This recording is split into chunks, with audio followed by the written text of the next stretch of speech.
right, thank you for joining us. We're sitting in the studios of IndianCountryTV.com here on the Lac Courte Oreilles Reservation, and we have a guest here today by the name of Jerry Wright, and he is going to be running in this spring election, which is coming up on April 7th for the judge here, Circuit Court Judge, and we'd like to interview him a little bit about some of the background and issues that he might be concerned for. So, Jerry, welcome to the show. Thank you for inviting me. Tell us a little bit about, for example, your background here. Where did you grow up? How did you end up in Sawyer County? What's a little bit of your education background? Well, I grew up in Iowa. Did my undergraduate work in Decorah, Iowa at Luther College. Then moved to Wisconsin, followed my wife back to Wisconsin. She's a Wisconsin native from Bloomer, and been in Wisconsin ever since. Went to law school down in Madison at the University of Wisconsin-Madison. Then started practicing in La Crosse for the first 6 years that I was practicing in private practice. Moved up to Hayward in 1996. They know how to jump rope in Bloomer, Wisconsin? Yes. My wife was a jump roper. It's been a while since she has a jump rope, but it's been a while since she's used it, I think.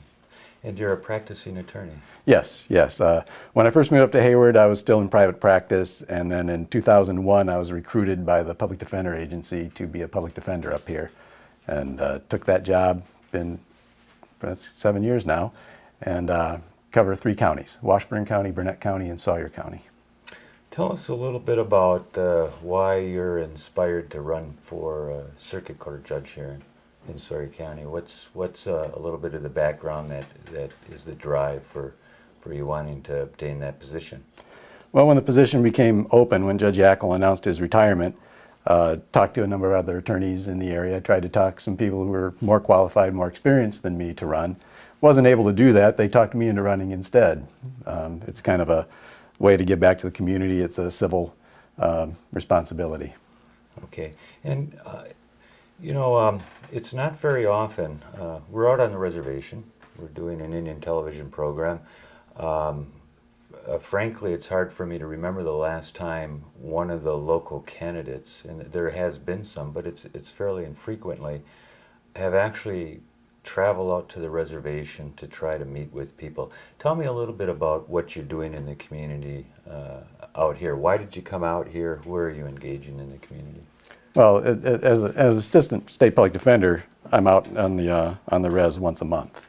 We have outreach hours, open office hours at the Tribal Government Center once a month. So I'm always out here doing that. But when I first moved to Wisconsin back in 1984, started listening to WOJB, became aware of what's going on at LCO, and have been following things in LCO ever since. Frankly, WOJB was one of the reasons we moved back up here when we decided it was time to leave La Crosse. Got a little frustrated in La Crosse, discovered that we were riding more bicycle in the winter than cross-country skiing, and that just seemed wrong, so we moved north to find the snow. What is it that you believe qualifies you to be judge? What would you see for a position like that qualifies an individual to run? Well, a person has to be fair, open-minded. I'm told that I have a judicial temperament and that I am open-minded. I don't make up my mind until I hear all the sides of the story. Even when I think that I have a firmly held belief, I'll still talk to somebody about it and try to figure out why maybe I'm wrong. It's interesting, when I was talking to people about running for judge, I had people from the far left telling me that I should run for judge because I'd be a good judge. I had people from the far right telling me I should run for judge because I thought I would be a good judge. Now, politically, I tend to the left, but when really conservative people were telling me that I should run for judge, I took that to heart. The position is literally a nonpartisan position from an election ballot point of view. Yes, it is. Okay. You've worked with the judicial system for now 20-some years? 18 years. 18 years. Well, I've been an attorney for 18 years. I guess when I was in law school, I was an intern to the Department of Justice. I actually worked on some gaming issues and treaty rights issues and whatnot when I was an intern to the Department of Justice. Interned at the Public Intervener's Office, did community-based law at the Community Law Office while I was in law school. So I guess, 20 years. You think it's important for a judge to know those types of law issues? Can someone who has not been really highly active? Well, let's ask this question: would a non-attorney be able to ever run for a position like that? Well, no. The law requires that you be a practicing attorney. You have to have 5 years experience as an attorney to be a judge. Okay. And as a practical matter, it would be hard to do it because you do have to know the law. You do have to have a grasp of the fundamental precepts of the law. And when in a lot of litigation, the judge relies on the lawyers to educate the judge as to certain really specific points because you can't know everything. Right. There's lots of little nuances that come up, and it's the attorney's job to figure those out and explain to the judge why their position should be the position the judge takes. We are an adversarial system. True. In judicial processes, there's opportunities to do different things. Being a judge, ordering someone for probation, ordering someone to prison for life, perhaps. I mean, there's a heavy burden to make some of those decisions. What do you see within the judicial system that might address some of the concerns that the community out here has about the number of Native people who are incarcerated and put into the system? Are there options other than prison time for them?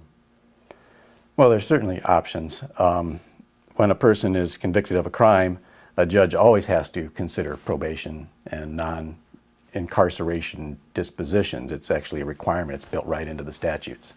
You have to consider probation. And sometimes you don't have discretion because there are mandatory sentences for certain crimes. There are some mandatory minimum jail sentences for the most obvious one is for drunk driving.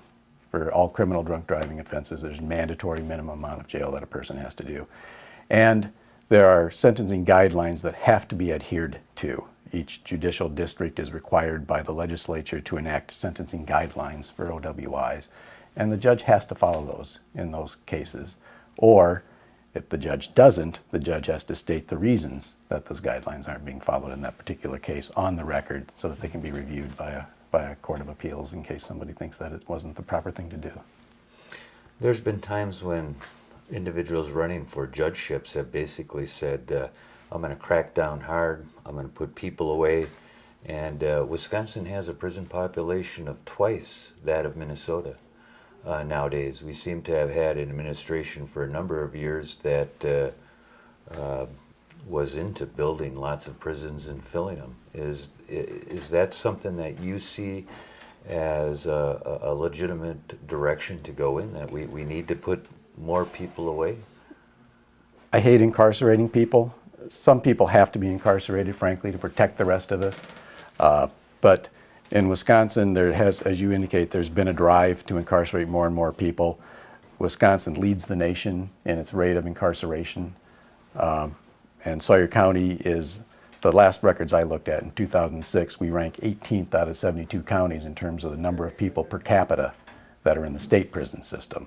I'm not certain where we rank in terms of the county jail population, but in terms of the state prison system, we rank 18 out of the 72 in 2006. Is that justified? I don't know. A lot of people that you talk to out in the community think that Sawyer County is really light on crime, that they see all these stayed sentences, suspended sentences and whatnot, and they don't realize that, well, that's because they're giving a person a chance at rehabilitation. Get on probation, and if they fail at probation, then they're going to be incarcerated. If a person fails at probation, there's not many alternatives. They're going to be incarcerated. Sometimes an appropriate result to somebody failing at probation is a fine rather than incarceration, but if that was the case, probably the person wouldn't have been on probation in the first place. They just would have been fined. Yeah. What do you think is the number one attribute that you have that would make you a good candidate for that judge's position? If there is something that stands out, what do you think it is? I guess it would just be that I'm very qualified. I have the experience, I have the skills, and I'm not beholden to anybody. I'm independent. Okay. I want to thank you for joining us this afternoon, and hopefully we'll see you back around this way in the near future, and feel free to come in. But thanks for I joining will. us in the studio today. Thank you. Thank you for joining us, and stop in and get it at IndianCountryTV.com whenever you have a chance.